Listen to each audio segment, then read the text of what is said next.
Hello everybody, my name is Jamie and I am the Board Game Man. Thank you so much for tuning into this episode. This is a pretty unique game. It's from 1989 called Stampin'. So if you're into stamp collecting and stamps, this is right up your alley. In this game, you're trying to acquire 2 sets of 4 different types of stamps that are in the game. If you play a 2-player game, it's 3 sets of 4 stamps. So let's go to the gamer's table and let's start stamp collecting.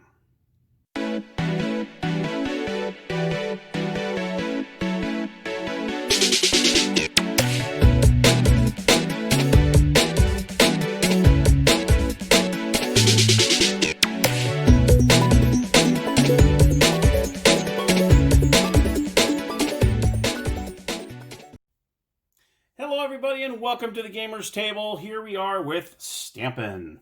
Here's the board. I'll go over the components real quick. You have 4 of these for the players. These are the playing pieces. These have the United States Postal Service logos on them, which I think is pretty cool. Corresponding colored base. So you have 4 of those. You put them in the corners. You also have the Stampin' cards. They actually have the stamps on them. And you'll see these are from a long time ago, and a lot of these might look familiar. I remember some of these. You see they have different categories. You have Indian art, special occasions, dogs, folk art, dinosaurs. Here's some of their upside down carousel figures. So some of these might look familiar to you. And classic cards and so on. So the object of the game is you're trying to get 2 sets of 4 stamp cards. So you want to get 2 sets of 4 of the same category. That's if you're in a 3 to 4 player game. If you're in a 2-player game, you are trying to get 3 sets of 4. Okay? So what we'll do here is we're going to go ahead and do a 2-player. So I'll just take the green and the yellow away. That way we just have the blue and red players here. You have a pair of dice. You have the stamp cash. And these consist of 1 cent, 2 cent, 5 cents, and 8 cent increments. This is what they look like here. And you also have the demand and keeper cards. Each player gets 1 of each, and I'll describe those in just a few moments. Each player gets dealt 6 Stampin' cards each, which I've already done.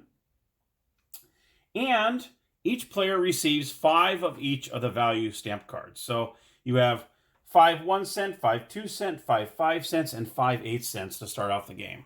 And that, my friends, is how you start off the game.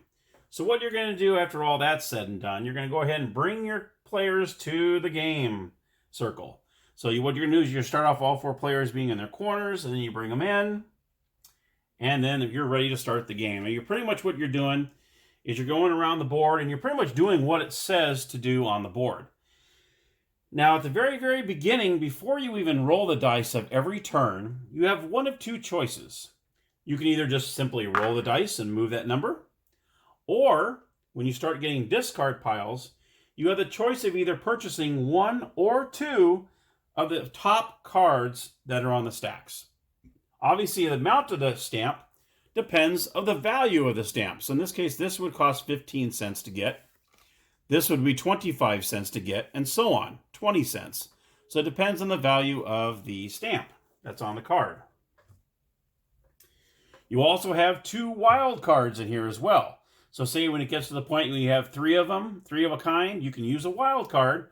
Here is one of them here. This is what they look like. You can use this as a 4th one.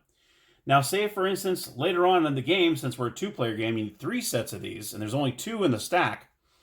If you end up getting a 4th one of one of the ones you've already, you say that's your 4th one, and you use this as a 4th one, and you have 3 of a kind of another, you can, as a turn, it'll count as a turn, you can take that wild card out, put that 4th card to make it a complete 4, and put this with another stack that you had 3 of a kind with. You can do that. So that's pretty cool. That will count as a turn, but hey, if you can get a second set, that's great. So just a little FYI there. Now, the one thing you got to be careful with in this game, which a lot of games, doubles are usually good. In this game, you don't want to roll a double. So say I roll doubles, like that, 1 of 2 things happen. If you roll doubles at the beginning of your turn, you make a choice. A lot of choices in this game.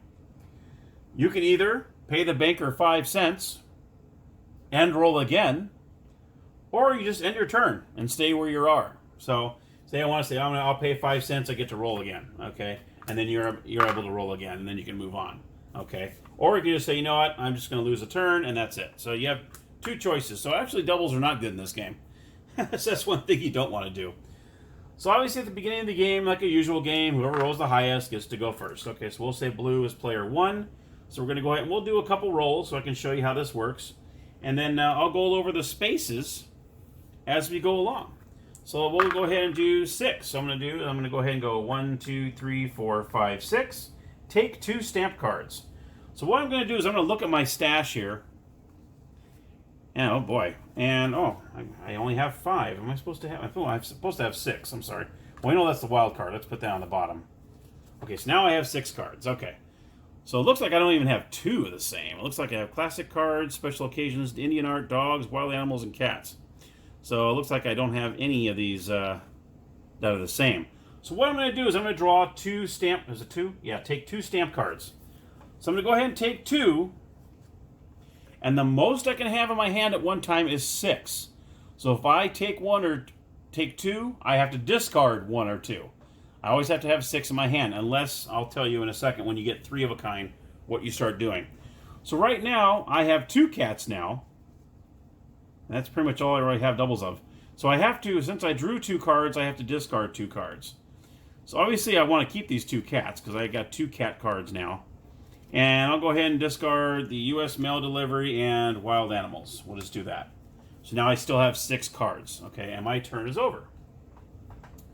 Let's do the orange player. Orange player is going to roll an 11. So it goes 1, 2, 3, 4, 5, 6, 7, 8, 9, 10, 11. NLW stamps. What this space means is no longer wanted. Okay, so what happens is these are the 2 discarded cards that are in the game. So what if you want to, now in this case, you can search the discard piles. So say we had maybe 4 or 5 in here, you can actually pick up that stack, which is pretty cool. And you can buy any one stamp card. So you're thumbing through all the discards and you go, oh, I need that in my stash.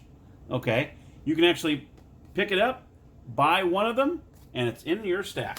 And then of course you have to discard one because you have to have 6 cards in your hand.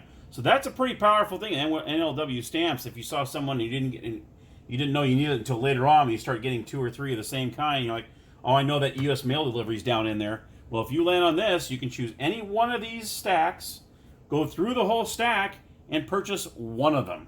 That's what the NLW stamps means. No longer wanted. Okay? Then you have the no peeky stamp spaces. These ones, everyone take 2 cards from the player on the right. Okay? So what you're going to do is you're going to do this kind of thing. Okay, choose 2. And then they pick and choose.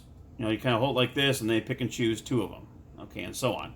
And then what you would do is you would, everyone take 2 cards from the player on the right. So actually, as soon as you do all 2, you'll all still have 6 cards.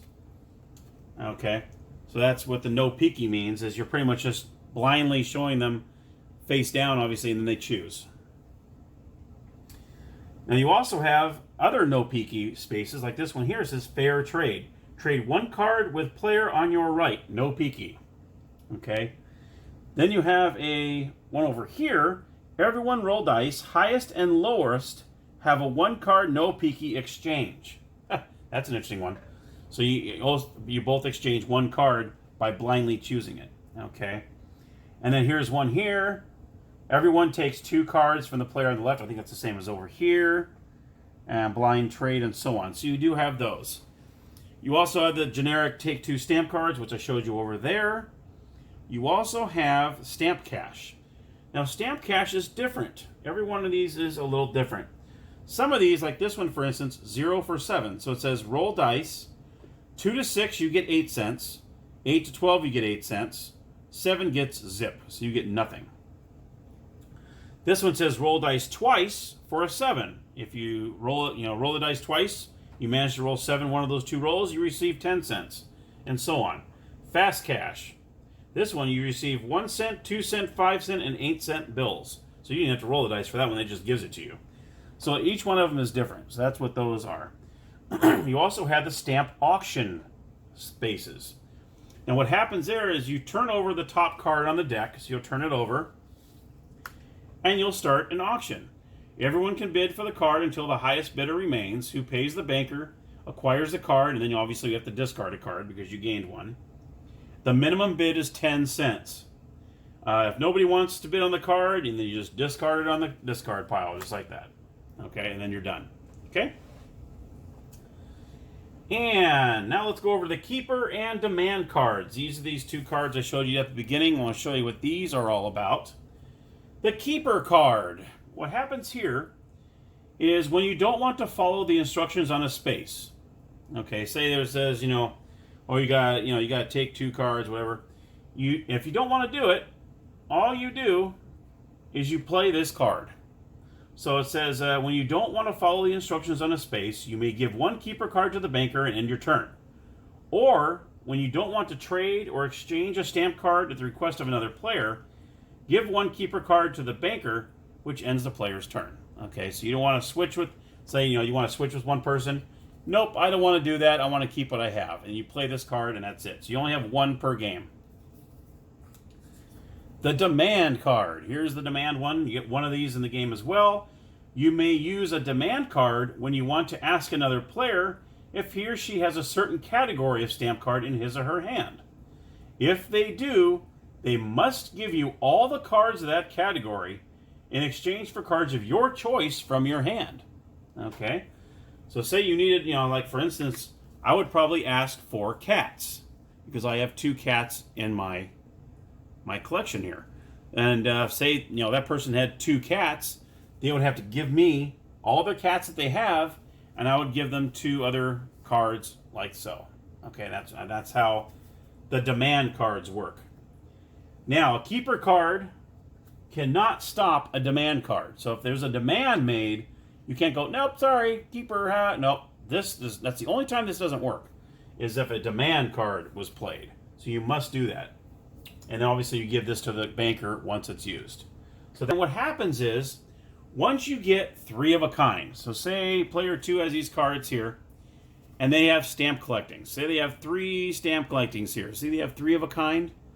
As soon as you get 3 of a kind, you're going to put these 3 cards, and you're going to put them face down in front of you.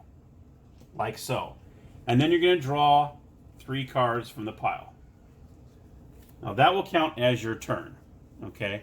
So now you're trying to go, now I know that you have 3 of a kind over there, but I don't know what it is because you're putting it face down. Okay? So I don't know what that 4th one that you need is. So say, for instance, actually this wild card would be a good example. So if this wild card comes up, say he drew the card and it says wild card, then what you do when you get a 4th one, you will flip these up and place them like this. And you'll put them face up on the board, and that way you know that this player has 1 set of 4. Okay? And then you're 1/3 of the way there. Since we're in a 2-player game, you need 3 sets of those in order to win. And that, my friends, is how you play Stampin'. And like I said, the first player to acquire 2 sets of 4 stamp cards in a 3 to 4 player game wins.